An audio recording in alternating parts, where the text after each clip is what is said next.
পাশে যে চায়ের স্টলগুলো আছে, বাসা বাড়ি রয়েছে, ওইখানে মানুষের সাথে হাত মিলাচ্ছি। তো অনেকে বলতেছে যে আমাদের সাথে তো কেউ হাত মিলাচ্ছে না, আপনি এসেছেন, আপনি পরে আসবেন। আমি বলছি হ্যাঁ, আবার পরে আমি আসবো।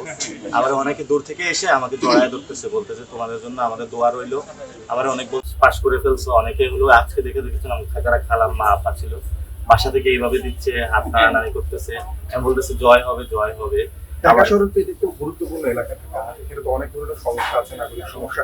এই সমস্যা সমাধানে কি ধরনের প্রতিশ্রুতি আপনার পক্ষ থেকে? সমস্যা কিছু আমি মহল্লা ভিত্তিক কিছু সমস্যা আছে। আর এমনি সমস্যা হলো আমাদের নিরাপত্তা।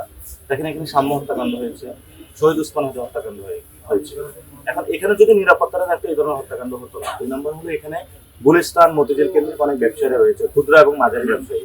তো ক্ষুদ্র মাঝারি ব্যবসায়ীদের জন্য ওই ধরনের কোনো সংগঠনও নাই যাদের জন্য এখানে হলো এদেশের চাঁদাবাজি করে। চাঁদাবাজির কারণে তারা খুব সমস্যায় আছে।